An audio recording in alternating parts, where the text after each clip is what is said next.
What today for young people? For anyone. For anyone? Well, I think, gosh, I don't really know.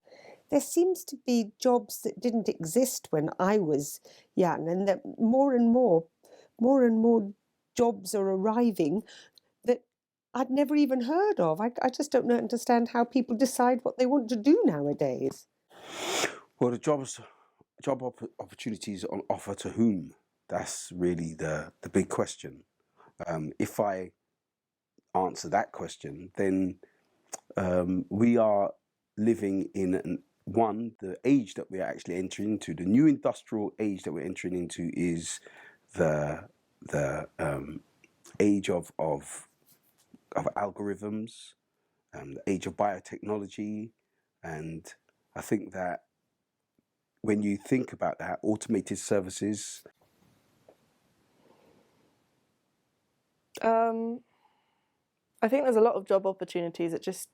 I think there's still issues that stop a lot of people having certain jobs. Right, job opportunities. Okay.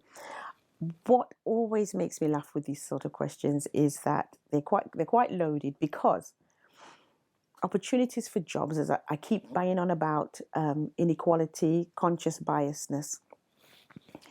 If you look in society, the jobs, the more higher paying jobs, the higher the job, or the higher the wage of the job, the less women you'll see. If you see less women, you definitely see less people of color. For the young people in my area, there are opportunities, but they are very limited. And unfortunately, if I look at the disproportionality of black people, I would say, in the shops, it's very limited. No, I don't think there is an equal balance.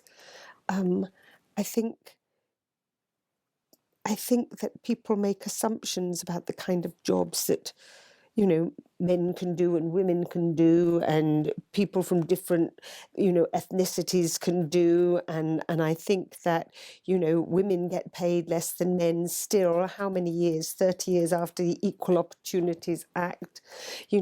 On television, you're much more valuable, apparently, if you're a man. You're much more expensive if you're a man. I don't think there's equality at all. This new industrial revolution narrows the job opportunities down considerably as we enter into this new age, which I think eventually may create new jobs, which we don't necessarily know what they are at the moment. So I think that the bulk of the menial jobs that we would have done, even down to a paper round, has changed.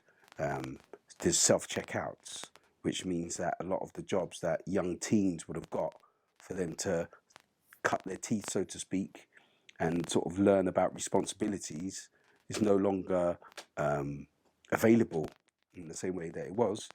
Instead, they are told to stay in school a bit longer and get more qualifications. But I don't necessarily think that those qualifications leads to a job, because, like I said to you, we're entering into a new industrial age. I don't think it's lack of jobs. I think it's the kind of system that lets people have jobs. Yeah. I did an experiment with a few of my son's friends. One was completely white-looking young man. One was of like a Turkish, Mediterranean-looking young man. My nephew, who is mixed race, and my two sons, who were quite dark. So I sent them a little while ago, to the sports shop, local sports shop.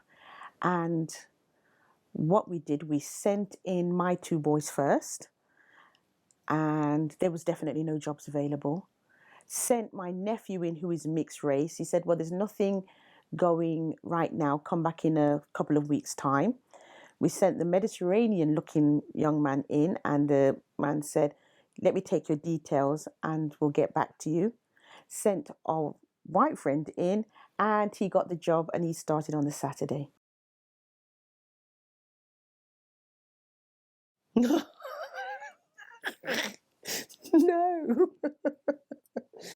Yeah, it's a corrupt game that world, like that side of the world. But I mean, easily I could have gone to like other things, but and you know it all. I'm not saying that everyone is that way, but certainly a lot of people do. She explained to me, well, black people have, you know, big lips, and the way their arms are shaped, they really can't really get their hands around